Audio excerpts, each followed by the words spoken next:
मगहर रियासत में, मगहर रियासत उत्तर प्रदेश के अंदर गोरखपुर जिला के पास 25 किलोमीटर की दूरी पर एक मगहर रियासत है। वहां पर एक बिजली खान नाम के उसके नवाब थे मगहर रियासत के। और मगहर रियासत में हिंदू और मुसलमान 50-50 हैं। उस मगहर शहर में, उस मगहर नगर में हिंदू और मुसलमान आधे आधे हैं। उसमें एक भयंकर अकाल गिर गया और हिंदुओं ने अपने गुरुओं और भगवानों की साधना की, पंडितों से पूछा, ज्योतिषियों से पता किया, ब्राह्मण आदियों ने पत्रे वगैरह देखकर बताया कि इस क्षेत्र में 2-3 वर्ष तक वर्षा का संयोग नहीं है। तुम्हारे संस्कार में यहाँ वर्षा नहीं है और किसी कारण से भी वर्षा नहीं हो सकती। 3 वर्ष का भयंकर अकाल गिरेगा। उधर से मुसलमानों ने भी अपने जंतर मंतर वर्षा करवाने के लिए अपनी दुआएं भगवान से कर ली, पर कोई राहत नहीं मिली। त्राही त्राही मच गई। हिंदू के गुरुदेव ने आकर के जो यज्ञ हवन आदि करने थे वो भी कर लिए। उधर से मुसलमानों ने भी अपनी जो क्रियाएं करनी थी वो सब करके थक चुके, पर वर्षा होने का नाम निशान नहीं। त्राही त्राही मच गई। किसी ने वहां जिक्र कर दिया नगर में कि बनारस के अंदर एक कबीर नाम के भगवान हैं, एक कबीर नामक संत आए हैं, यदि वो कृपा बख्श दे, उनकी मेहर हो जावे तो वर्षा हो सकती है। वो स्वयं परमेश्वर आए हैं। ऐसे कोई परमेश्वर के सेवक ने उस नगरी में रिश्तेदारी के कारण जाकर जिक्र कर दिया। एक ने कहा, 2 ने कहा, हिंदू ने कहा, मुसलमान ने कहा, क्योंकि कबीर परमात्मा ने हम हिंदू और मुसलमानों को एक करने की चेष्टा की थी कि तुम मेरे बच्चे हो। इस काल ने तुम्हें 2 कर दिया, तुम्हें आपस में ये दूर किए बैठा है। द्वापर तक कोई धर्म मजहब नहीं था, अब कलयुग में तुम्हें पार करना है, इसलिए इस काल ने ये घड़ी अड़ास अड़ा दी, ये नाना बाटों में तुम्हें बांट दिया, ना जाने कितने मजहब बना दिए। तो इस प्रकार कबीर परमात्मा की समर्थता से परिचित होकर हिंदू और मुसलमान कई लाखों की संख्या में स्वस्थ हो चुके थे। और वो अपने रिश्तेदारों को, अपने दोस्तों को, अपनी सहेलियों को जाकर के जिक्र किया करते थे कि तुम आ जाओ, पीछे पछताओगे, पूर्ण परमात्मा आए हैं, नाम ले लो। ये समय बार बार नहीं मिलता। ऐसे उस मगहर रियासत में जब दुखी देखे अपने रिश्तेदार, नाती, हाहाकार मच रही थी, तो दूर देश के उसके जानकार आने लगे, उनको कहने लगे। ये साथ में ये भी कह रहे थे कि अगर वो परमात्मा कबीर परमेश्वर रजा बख्शते तो आपका खूब मेहर हो सके, नहीं तो आप हमारे वहां चलो। ऐसे वो उनकी मदद करना चाह रहे थे। ये बात ये बिजली खां पठान तक पहुंची। राजा को और ज्यादा दुख होता है जिसकी प्रजा दुखी हो जाती है। तो बिजली खां पठान को पता चला कि बनारस में एक कबीर नामक संत रहते हैं। उन्होंने एक चिट्ठी लिखी वीर देव सिंह बघेल के नाम पे, जो काशी नरेश थे, बनारस के राजा थे। अपनी सारी दुख उसमें लिखे कि आप कृपा करके उस संत को यहाँ भेजने का कष्ट करना, हम बहुत दुखी हो रहे हैं, त्राही त्राही मची है, सुना है कबीर नाम का कोई संत आपकी नगरी में रहता है। ऐसे वो चिट्ठी देकर के 2 घुड़सवार भेज दिए। वो घुड़सवार वहां पहुंचे, वीरदेव सिंह से मिले, वीरदेव बघेल से मिले। वीरदेव सिंह बघेल ने वो देखा, पत्र पढ़ा, वो पहले परमात्मा के शिष्य हो चुके थे वीरदेव सिंह बघेल जी, काशी नरेश। पत्र पढ़ करके उनको चिट्ठी लिखी बिजली खां पठान को कि आप स्वयं आइए, और संतों को ऐसे नहीं बुलाया जाता, आप आना, मैं भी तेरे साथ चलूंगा और परमात्मा के चरणों में पुकार करेंगे, अर्ज करेंगे। अगर यदि हम ऐसे बुलाओगे वो चले भी जाएंगे तो कोई रजा नहीं बख्शेंगे, तो उनका जाना व्यर्थ होता है। बहुत नम्रता के साथ उन्होंने सभी, क्योंकि वो सत्संग सुना करते थे, परमात्मा का परिचित थे ईश्वरीय संविधान से, उस तरीके से चिट्ठी लिखी और उन सैनिकों से कहा कि आप वापस जाइए और कहना तुम्हारे नवाब को स्वयं आ जाए। वो चल पड़े।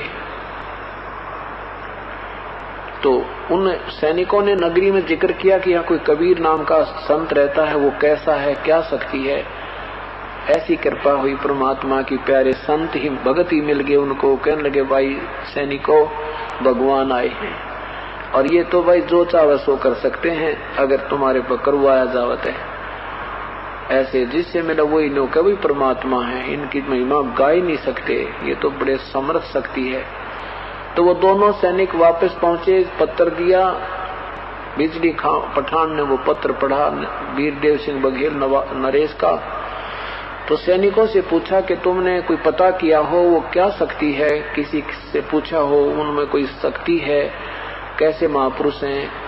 तो सैनिकों ने कहा जी जिससे भी हम बात करें थे उनके मुख से यही निकल रहा था, भाई परमात्मा आए हैं, भाई भगवान आए हैं, बस की गुणगान करें तुम्हारे, इनकी मेहर जिस पर हो जाएगी उस पर कष्ट नहीं रहेगा अगर हम सच्चे दिल से अर्ज करेंगे। तो बिजली खां पठान को कुछ आशा का चिराग दिखा। उसी समय लेकर अपने बॉडीगार्ड और साथ में आप घोड़े पर सवार होकर चल पड़ा। वीरदेव सिंह बघेल से मिला। वीर सिंह बघेल और साथ में बिजली खां पठान दोनों परमात्मा की झोंपड़ी पर पहुंचे और बघेल को पता था नियम का, जाति दंडोत प्रणाम किया। बिजली खां पठान ने भी प्रणाम किया। प्रभु ने कहा कि ये दो नरेश इस दास के पास कैसे आना हो गया, भिखारी के पास। वीर सिंह की आंखों में आंसू आ गए।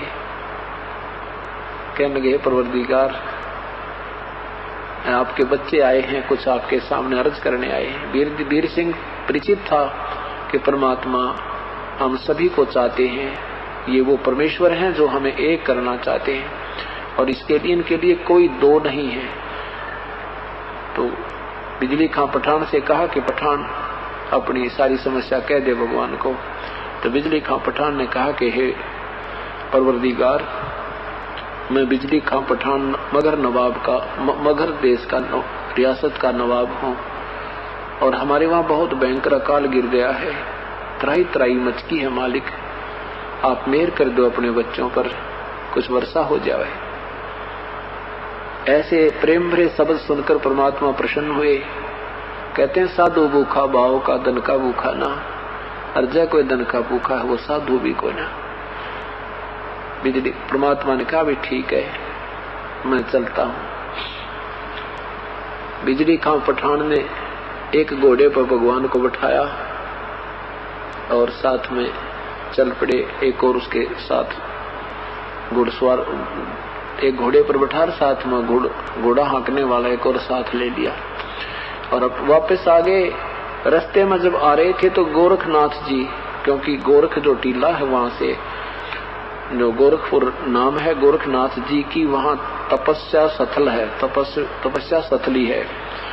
और ये संत जो होते हैं ये कितना जाते हैं, ये स्वर्ग में पहुंच जाते हैं। स्वर्ग के बाद इनकी दृष्टि वहीं रहती है जो इनके एक अनुयायियों के ऊपर, और अपनी वहां पर बोता है इनके मन तो फिर भी ना जाती। ये पितर भी ने धक्के खाते अंडे, पितर लोक में चले जाए फिर यहाँ भी आ जाते हैं, और क्योंकि इनकी वो कुछ पुरानी कमाई होती है। ऐसे ही ये सिद्ध पुरुष हैं, ये स्वर्ग में चले जाते हैं। कलयुग में तकरीबन ये सब ऋषि महर्षि अपनी कमाई आधार पर स्वर्ग पहुंच गए हैं, वो यहाँ नहीं रहते, क्योंकि यहाँ लोगों के व्यवहार बहुत बिगड़ जाते हैं संतों के प्रति, कालकती कंडम करवा देता है।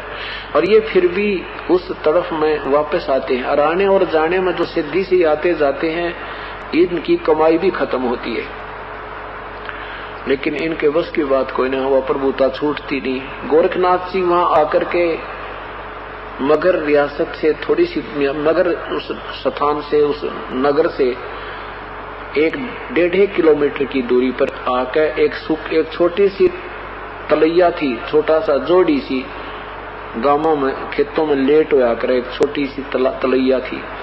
और वो सूखी पड़ी थी, उसके नीचे एक वृक्ष के नीचे बैठ गए और अपना त्रिशूल गाड़ के। तो देखा परमात्मा ने कि गोरखनाथ बैठा है। गोरखनाथ किस लिए आया था कि मेरे क्षेत्र में और कोई दूसरा आकर प्रभुता बना जाएगा तो मेरी कहाँ इज्जत रहेगी। ये यहाँ से जाए पीछे भी इनके मन में यह धारणा छूटती को ना, मान बढ़ाई नहीं जाती जीव की, और यही हमें यहाँ फंसाए रखती है। तो प्रभु अंतर्यामी थे, वो जाने थे कि ये साधक किस दुख में बैठा है। बिजली खां से कहा कि उस सैनिक से कहा कि घुड़सवार मेरा घोड़ा रोक दे। घोड़ा रोक दिया, बैठ गए, रुक जाओ। बिजली खां पठान, देखो ये महापुरुष बैठे हैं, प्रार्थना करो, ये तो समर्थ हैं, जो चाहे सो कर सकते हैं, आप अर्ज करो इनसे। अब बिजली खां पठान ने जाकर के नाथ जी से, सिद्ध पुरुष से प्रार्थना की कि हे ऋषि जी, हे महात्मा जी, हम बहुत दुखी हैं, हमारे यहाँ वर्षा नहीं हो रही है, कृपा वर्षा करवाने की, हमारी जल समस्या का समाधान कीजिए। गोरखनाथ जी खड़े हुए और त्रिशूल उठा कर ले गए और उस छोटी सी तलैया में जाकर बीच में, तलैया के उस तालाब के उस जोड़ी के बीच में त्रिशूल मार कर न्यू काट दिया। ऐसे बाहर निकाला तो उस सुराख से पानी की धारा छूट गई और वह छोटी सी तलैया भर के और वो पानी बंद हो गया, वो जल बंद हो गया। प्रभु ने कहा, परमेश्वर ने कहा कि देख वीर सिंह, देखो बिजली खां कहाँ पहुंचे आप, 125 किलोमीटर की दूरी पे, और ये भगवान आपके बनी में बैठे थे, पहचाना करो संत को। और कहा देखो कितना पानी पानी कर दिया, मौज मचा दी, हो गया काम तुम्हारा पूरा। अब बिजली खां कहते नहीं भगवान, इसमें तो हमारे एक दिन पशु भी ना तृप्त हो सकते।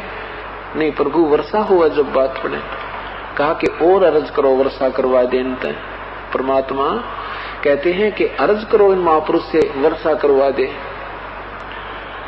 अब गोरखनाथ जी से फिर अर्ज की बिजली खां पठान ने कि हे ऋषि जी, हे महात्मा, इसे बात नहीं बने प्रभु, जब आप इतना कर सकते हो तो वर्षा भी करा दीजिए। गोरखनाथ जी ने कहा कि तुम्हारे संस्कार वर्षा के योग नहीं है, 3 वर्ष तक यहाँ वर्षा नहीं हो सकती, तुम्हारे पुण्य समाप्त हो चुके हैं, और किसी में और शक्ति है तो करवा लो वर्षा। तो कबीर साहब कहने लगे, नाथ जी मैं तो सिर्फ प्रार्थना कर रहे थे, हम कोई आपको से द्वेष नहीं कर रहा, और ये कुदरती बात तो है, वजीर ने वजीर, फकीर ने फकीर कति देख कर राजी नहीं, ये बहुत आग लगी हुई है। परमात्मा बोले ऐसी कोई बात नहीं, हमने तो कुछ ऐसा कहा नहीं, अर्ज कर रहे हैं, आप कर दीजिए। कहने लगे और कर दे कोई जिसमें शक्ति है, 3 वर्ष तक यहाँ कोई वर्षा करके दिखा दो। नहीं हो सकता। तब परमात्मा ने कहा कि तुम जाओ बिजली खां, जाओ अपने घर में, और मैं यहाँ बैठ जाता हूँ। वहां बैठ गए परमात्मा, जहाँ गोरखनाथ जी बैठे थे वहां से 100 फुट की दूरी पर परमात्मा बैठ गए और बिजली खां से कहा कि आप जाओ, शीघ्र जाओ, अपने घर जाओ। बिजली खां के ऊपर कैसे जा, प्यासा मरे, और वही जावे के ऊपर भगवान यहाँ बैठ गए। वो परमात्मा ने कहा आप घर तक पहुंचो, कहीं रास्ते में भीग ना जाओ।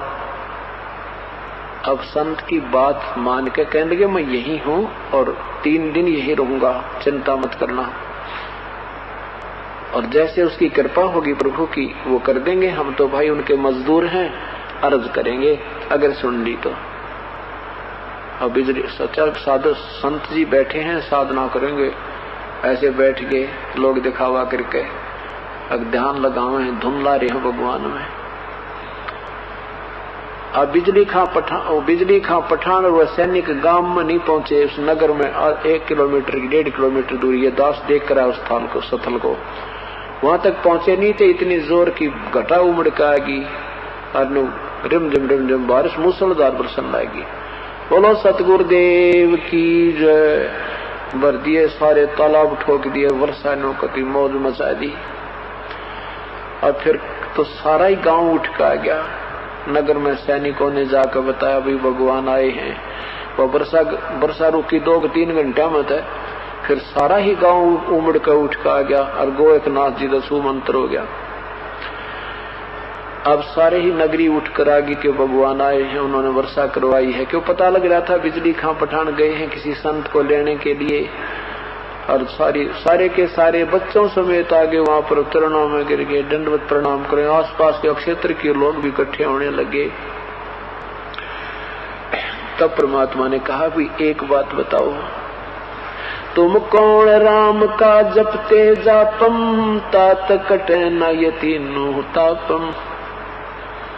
तुम किन भगवानों की भक्ति करते हो जो तुम्हारे ये छोटे मोटे संकट भी समाप्त नहीं होते।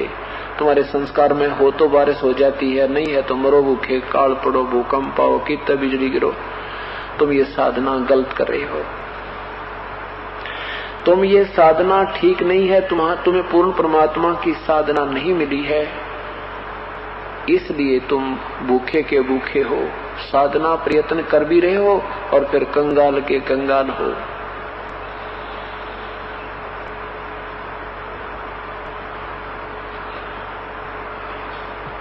परमात्मा ने वहां 3-4 दिन रुके और सत्संग सुनाया कि तुम सब, ये तो एक फर्स्ट एड किया है तुम्हारे को, और तुम उपदेश लो मेरे तय, तुम मेरी साधना मैं बताऊंगा, ऐसे उस परम पिता की भक्ति करना, तुम सदा सुखी रहोगे।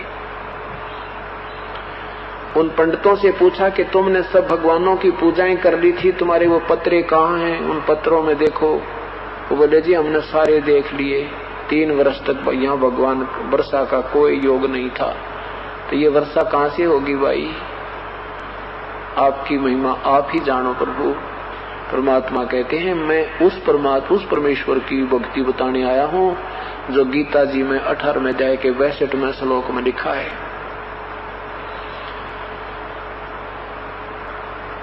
मैं उस परमात्मा की भक्ति बताने आया हूँ जो गीता जी अध्याय नंबर 15 के मंत्र नंबर 17 में लिखा है, जो मंत्र नंबर